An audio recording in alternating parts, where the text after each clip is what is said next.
je vais introduire ce direct avec cette citation, avec cette pensée de Poutine qui dit que lorsqu'une guerre est inévitable, il est mieux d'attaquer le premier. Je crois que c'est sur ce postulat que Poutine ouvre les hostilités en Ukraine.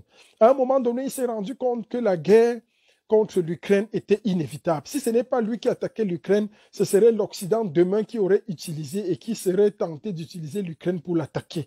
Alors, lorsqu'on se rend compte que cette guerre est devenue inévitable, il est mieux d'attaquer le premier. Pourquoi est-ce que la guerre est devenue inévitable? Parce que Poutine n'avait pas trop le choix.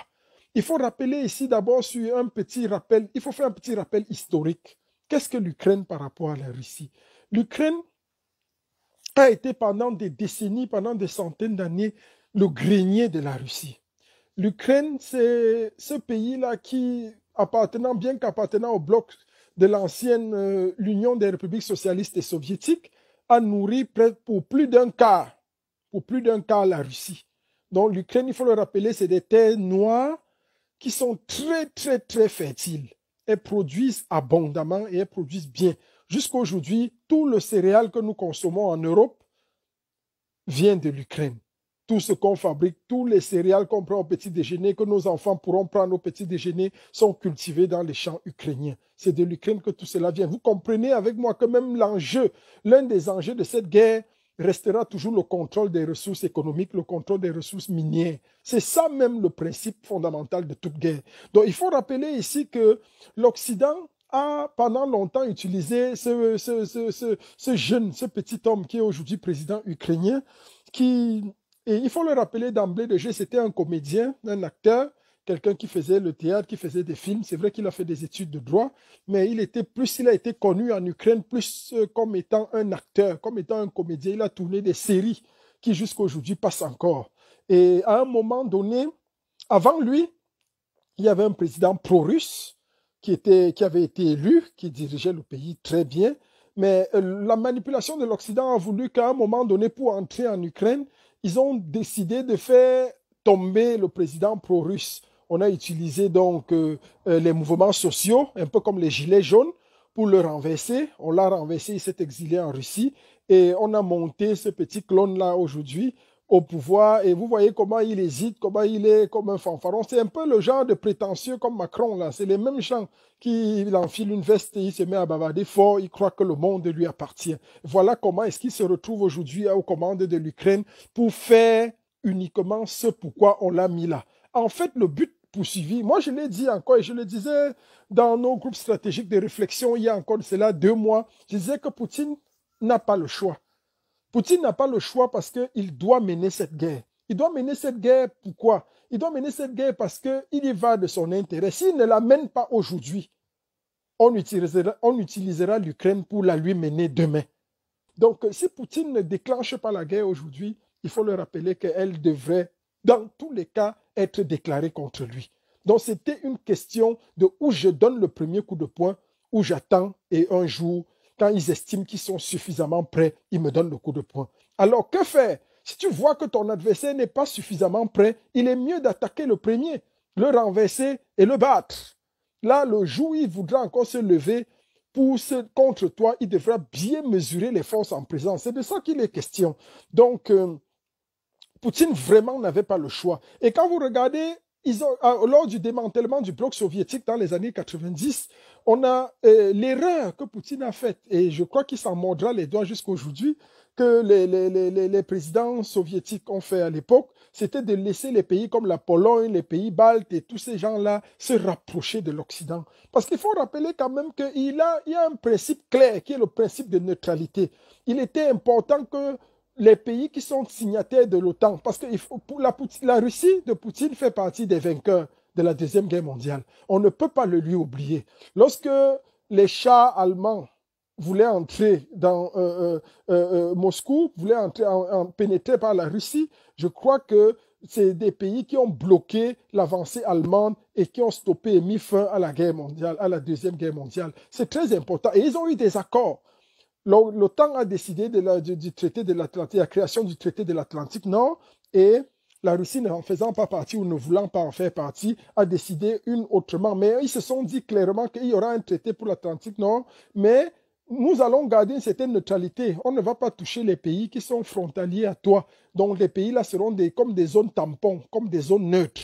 Et l'Ukraine en faisait partie. Donc voilà ce qui se passe aujourd'hui. Il est hors de question que Poutine laisse l'Ukraine aujourd'hui croire qu'elle peut décider de son propre sort. La vie n'est pas comme ça. Il y a des gens qui vont nous dire aujourd'hui que non, mais l'Ukraine est libre de décider ce qu'elle fait. Elle est libre de décider où elle va ou ce qu'elle va faire. C'est pas comme ça la vie. Le monde géostratégique n'obéit pas à des notions aussi simples ou aussi simplistes. Il y a des choses qui sont claires et qu'on doit respecter. Et si vous ne respectez pas ça aujourd'hui, vous n'êtes capable de rien respecter. Et c'est ce qui nous conduit justement à comprendre que l'Occident a toujours eu un rôle très dangereux et très néfaste. Quand vous voyez la propagation des médias, les médias occidentaux sont aujourd'hui en train de peindre Poutine comme étant le diable. On le peint comme étant le démon, on le peint comme étant le schizophrène, le malade, celui qui est fou, dont il ne parvient plus à tenir les commandes de la Russie. C'est pas ça. C'est pas ça. Ça ne suffit pas. Et on ne va plus céder à la manipulation. On ne va plus céder à votre complot là, où vous croyez qu'avec les médias BFM, TV, partout, vous allez dire n'importe quoi aux gens et les gens vont croire que c'est ça. Seuls les idiots, seuls les insensés, seuls les gens stupides peuvent accepter encore ça. Mais des gens qui réfléchissent, des gens qui raisonnent, des gens qui pensent par eux-mêmes ne vont plus accepter ça. Ça ne passe plus ce genre de discours. On ne peut pas croire que Poutine aujourd'hui, parce qu'il s'oppose à vous, il est devenu fou. C'est trop facile de croire que si je te dis non, alors je suis devenu fou. Si je te dis non, alors je suis malade. Si je te dis non, alors j'ai un problème.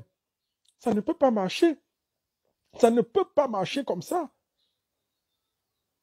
Donc, il faut que les gens se remettent à l'évidence. Et ce problème russe, ou ce problème qui se pose aujourd'hui par la Russie, on va bifurquer sur le cas du Cameroun, sur le cas même du Mali, sur le cas de l'Afrique, pour comprendre qu'en fait, en géostratégie, il n'y a pas, c'est pas parce que le problème a lieu chez l'autre que ça ne te concerne pas. Tout ça, nous sommes tous dans un bloc, nous sommes dans un monde. Ce qui se passe ailleurs aura des implications sur nous, forcément. Et c'est ce qui est en train de se passer. Et c'est la même chose que l'Occident a fait lorsqu'ils ont voulu renverser Chavez, lorsqu'ils ont utilisé le Venezuela, lorsqu'ils ont utilisé l'Ukraine. Ce gars qu'on a pris partout pour le manipuler, on a renversé le président pro-russe pour mettre celui-ci. Parce qu'au gré de leurs intérêts, ça les arrange. Qu'est-ce qu'ils ont fait? C'est la même chose qu'ils ont fait quand il a fallu renverser Kadhafi. On a décrit Kadhafi comme étant un monstre. On a décrit Kadhafi comme étant un démon. Alors, qu'est-ce qu'on fait? On utilise toujours les médias et on fait. Et je crois que j'ai lu un livre sur le plus grand regret de Barack Obama. Il le dit. Barack Obama dit que son plus grand regret, c'est d'avoir laissé le Toto de Nicolas Sarkozy justement s'attaquer à la Russie. C'était son plus grand regret. C'était son plus gros échec. Son plus gros échec en matière de politique étrangère. En matière de politique étrangère, c'était d'avoir laissé Nicolas Sarkozy justement tuer Kadhafi. C'était une erreur. La preuve aujourd'hui, c'est le fief du djihadisme mondial. Tout le djihadisme mondial se place de ce côté-là. Donc, quelles sont les implications même du conflit ukrainien avec la Russie, avec le Mali? Qu'est-ce qu'on peut comprendre par là? Il faut comprendre que la Russie aujourd'hui ne peut pas et ne veut plus se laisser dicter quoi que ce soit. Regardez ce gars. Quand j'ai vu le président ukrainien avant-hier pleurer dans les médias, suppliant l'Occident de ne pas l'abandonner, dit ne me laissez pas, la guerre est violente, mes populations souffrent. J'ai dit mais il y a de cela quelques jours encore, on t'utilisait. Tu montais sur les chaînes de télévision partout, tu bavardais, tu parlais étant fort, étant arrogant, te croyant fort. Poutine t'a dit, fais très attention. Les gens qui te soutiennent là vont te laisser au carrefour. Parce que, je le dis encore, aucun militaire français, allemand, américain ne peut descendre au sol. Aucun. Stratégiquement, ce serait la ruine pour le pays là. Et personne, connaissant les Occidentaux, ils ne peuvent pas mourir pour l'Ukraine. L'Ukraine, c'est quoi? Les gens, ils sont dangereux. Ils ne peuvent pas se sacrifier pour l'Ukraine. Personne ne va se sacrifier pour l'Ukraine. On a seulement utilisé ce garçon qui a été malmené comme ça. On l'a fait jouer un sale jeu. Et aujourd'hui, il paye les frais. Et rien ne va empêcher Poutine d'arriver à Kiev. Rien ne va empêcher Poutine. Poutine va arriver à Kiev et va le déloger. Va mettre un autre président, va faire tomber le gouvernement. Ça, ce n'est même pas à discuter. Ce sera clair. Il n'y aura pas de résistance. Et la guerre sera très éclair, sera très rapide. Voilà ce que les États-Unis s'aiment. Voilà ce que l'Occident s'aime partout. Vous bavardez seulement, vous encouragez les gens et vous les laissez, après, ils tombent dans leur propre piège. Après, ils tombent dans leur propre piège. Voilà ce qui se passe. Et on ne peut pas accepter ça. Aujourd'hui, je parlais avec un collègue et c'est ça qui m'a choqué le plus pour comprendre la méchanceté et la cruauté de l'homme occidental, l'homme européen en tout cas. Il me dit, je lui ai dit, mais qu'est-ce que tu penses des gens qui meurent partout aussi en Afrique là? Il me dit non, en Afrique c'est loin de moi. Ils peuvent mourir là-bas, mais en Ukraine, c'est déjà sur le sol européen. C'est déjà en Europe, c'est mauvais, c'est dangereux. Là, ça nous concerne directement. Donc vous voyez que les gars font une scission claire entre les morts qu'il y a en Afrique et les morts qu'il y a en Europe. C'est pour ça que le problème, c'est qu'ils se sentent tous impliqués. On va les manipuler avec ça. Donc vous voyez que la vie, les Camerounais peuvent mourir au nozo depuis 15 ans. Qu'est-ce qu'on fait? Le gouvernement américain nous a longtemps trompés dans la lutte de révolution. Ils nous ont longtemps mougoués, comme on dit souvent, ils nous ont trompés. Ils nous disent non, on va faire ceci, non, on va faire cela, on attend telle résolution. Pourquoi avec l'Ukraine, ils n'ont pas attendu les résolutions? Pourquoi on a pris 2000 soldats qui étaient stationnés en Allemagne pour envoyer directement aux portes des pays frontaliers? Pour envoyer. Qu'est-ce que ça leur coûte d'envoyer 1000 soldats américains, de mettre une zone tampon entre le nord-ouest et le reste du Cameroun? De protéger au moins les populations anglophones, les Ambazoniens qui se tuent tous les jours, qui se laissent tuer par l'armée et qui tuent l'armée entre eux. Pourquoi ils ne font pas ça? Parce qu'ils n'ont aucun intérêt. La mort des nègres en Afrique n'est pas égale à la mort des Ukrainiens, n'est pas égale à la mort des Européens. Il est temps que vous compreniez cela. Et si on a encore un peu de lucidité, si on a encore un peu son cerveau, je n'arrive pas à comprendre comment un Africain normal peut soutenir l'Occident, peut être contre la Russie dans ce conflit. Mais à un moment donné, il faut l'équilibre des forces. À un moment donné, il ne faut pas qu'il y ait une seule personne qui fasse la force, qui fasse la loi. Si on laisse l'Occident faire la force et la loi, ça veut dire qu'on est mort à vie. Qu'est-ce qu'elle a fait depuis avec l'Afrique? On a 400 ans d'esclavage. On a connu la traite négrière. On a connu la colonisation. Et quand bien on a lutté, on nous a donné une pseudo-indépendance, on a encore connu la néocolonisation, où Gbagbo en est un témoin vivant, où la France peut se lever avec son armée, pilonner l'Afrique, aller enlever un président, le mettre dans la haie, dans un tribunal des Blancs, construit dans le pays des Blancs, fait par les Blancs, le condamner là-bas, le mettre là-bas, lui donner 10 ans de prison, prendre son pion qu'on appelle Ouattara, le mettre au pouvoir et rester tranquille. Ça n'a indigné personne dans le monde. Les gens peuvent se lever sous le prétexte que quelqu'un aurait des armes de destruction massive, aller enlever un chef d'État, le chef d'État, le tuer complètement, aller prendre Kadhafi, Nicolas Sarkozy, pour régler ses comptes, tuer un chef d'État en Afrique, ça n'indigne personne. Personne ne s'est levé, ça n'a indigné personne. Voilà comment le monde fonctionne. Vous croyez qu'on va accepter ça toujours? Mais si on est un peu lucide, un temps soit peu, un peu lucide, il est temps que nous comprenions que le monde ne peut plus fonctionner avec ces gens. Ces gens, c'est des barbares. Lorsque nous avons lutté, depuis 4 ans que nous luttons ici en diaspora, contre le régime satrapique Biya, qui s'est indigné? Personne. Qui a envoyé une force d'interposition pour, lorsque nous démontrons, photo à l'appui, que les Ambazoniens sont en train de mourir dans leur propre pays, que l'armée camerounaise utilise les tanks qu'ils achètent, que leur donnent les pays occidentaux contre les populations du Cameroun. Qui s'est indigné? Personne. Lorsque nous avons démontré, photo à l'appui, qu'il y a un génocide au Cameroun, qui s'est indigné? Personne. Parce que la mort des Camerounais ne vaut absolument rien. Elle n'a pas la même valeur que la mort des Ukrainiens. Elle n'a pas la même valeur. Le conflit qui se passe au Cameroun n'a pas la même valeur que le conflit qui peut se passer aujourd'hui en Ukraine.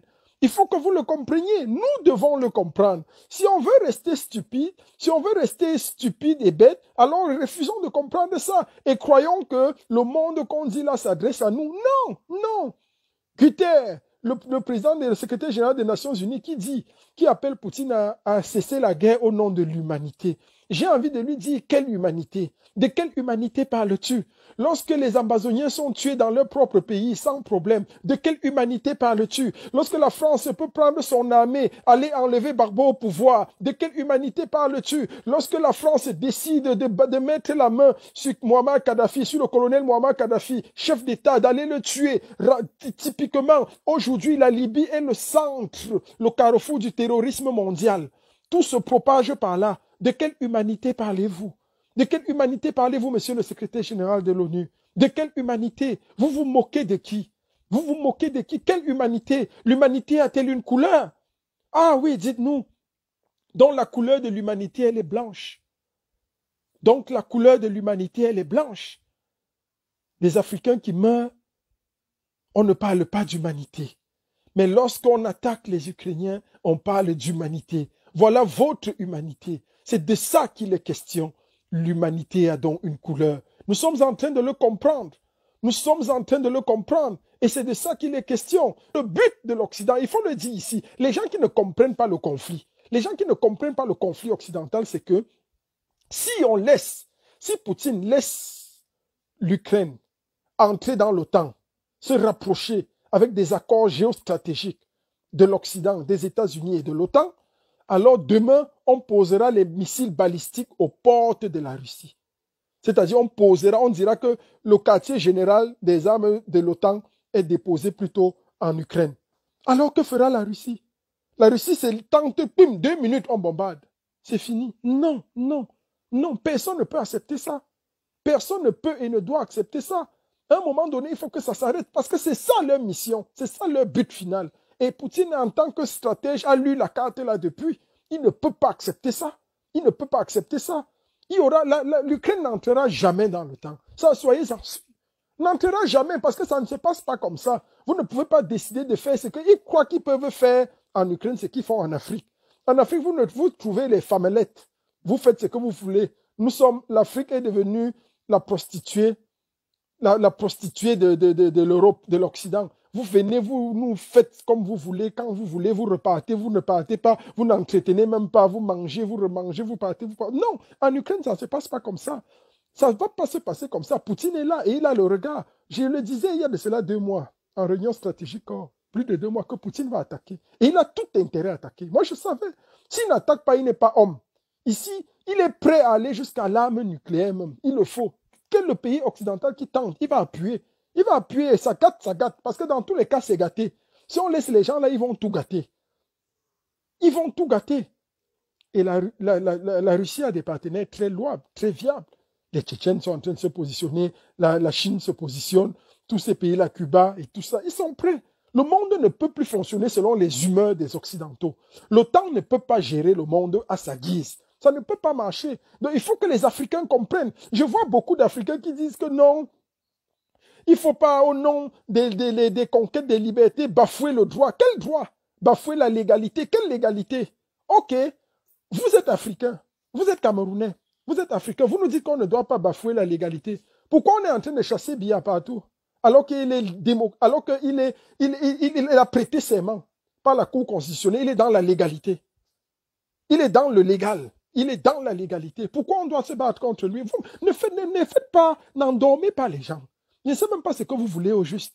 Quand on entend des gens dire ça, vous voulez dire quoi? Vous vous placez où? Pour soutenir un temps soit peu, pour condamner la Russie. Vous vous placez de quel côté, de quel bord?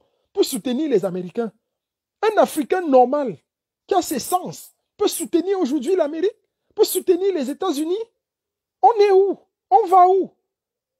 Bon, ok, on ne combat pas Biya, parce que Biya a prêté serment par la Cour constitutionnelle au Cameroun, il est dans la légalité. Pourquoi est-ce qu'on doit envahir les ambassades? Pourquoi est-ce qu'on doit faire tout ce qu'on fait? Laissons-les, c'est la légalité. Vous croyez que toute légalité est juste?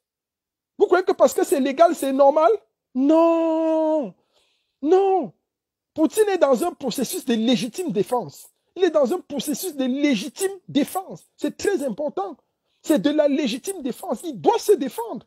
Parce qu'à un moment donné, on ne peut pas accepter toutes les lois. Il y a des lois qui sont fausses, qui ne sont pas claires.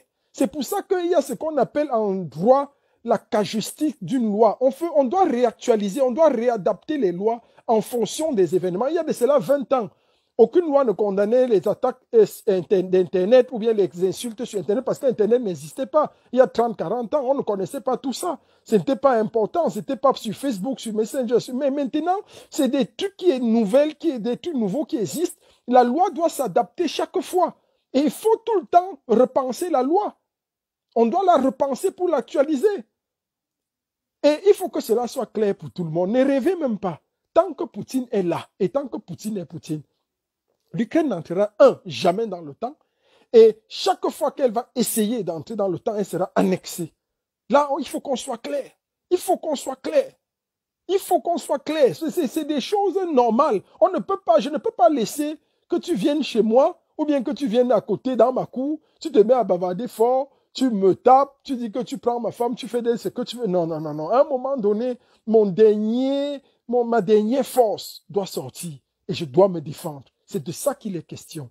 Donc, tout en étant contre la guerre, je le dis encore, tout en étant contre la guerre, mais en soutenant le processus et le principe de défense de Poutine, on comprend pourquoi il mène ses actions. Parce que l'Occident elle-même, la puissance occidentale, l'Europe, les États-Unis, qui bavardent la bop, bop, bop, bop, bop, aller sur le terrain. Ce n'est pas le wong, wong, wong, ce n'est pas le bop, bop.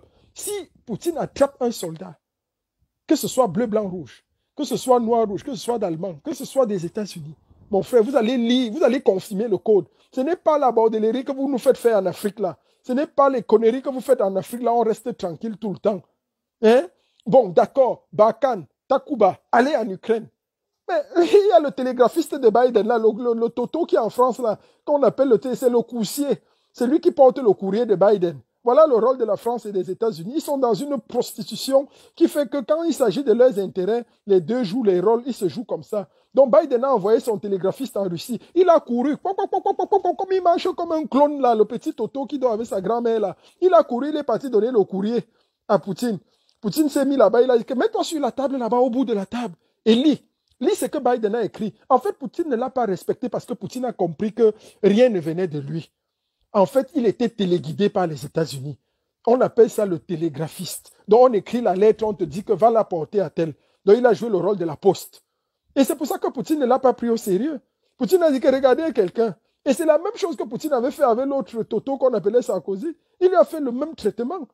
Et que quand tu vois les chefs d'État comme ça, qui n'ont rien des chefs d'État, je vous rappelle que la guerre ne pouvait pas être déclenchée quand Merkel était au pouvoir. Poutine ne pouvait pas déclencher la guerre Merkel parce que c'était une femme très intelligente. C'était une femme très rusée, l'ancienne chancelière allemande. Merkel était très rusée parce que même si elle ne manageait pas, même si elle était contre la Russie, elle ne pouvait pas se permettre n'importe quoi. Près de 25% des Allemands sont chauffés par le gaz russe.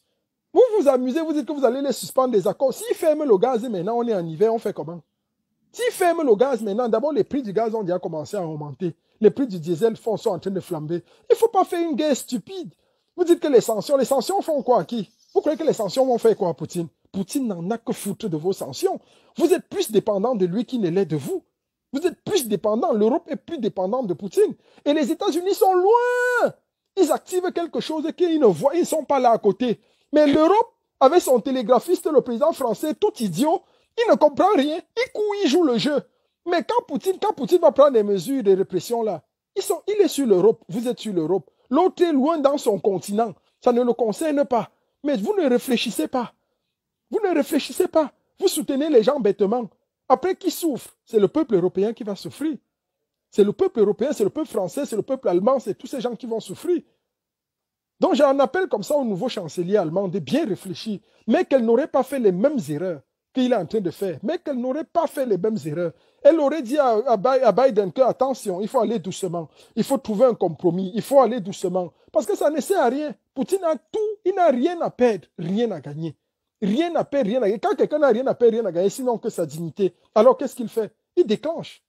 Il déclenche, et c'est ce qu'il a fait.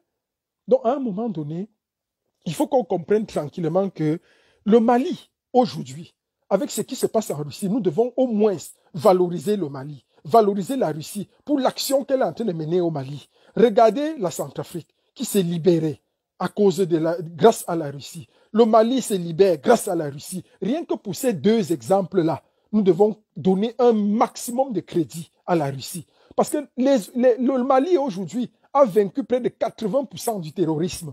En quelques mois, ce que la France n'a pas pu faire en 10 ans. 10 ans en train de négocier avec les djihadistes, en train de négocier avec les terroristes, promettant aux terroristes de leur donner, de diviser le Mali en deux, de leur donner une partie du Mali. Voilà ce qu'elle faisait depuis.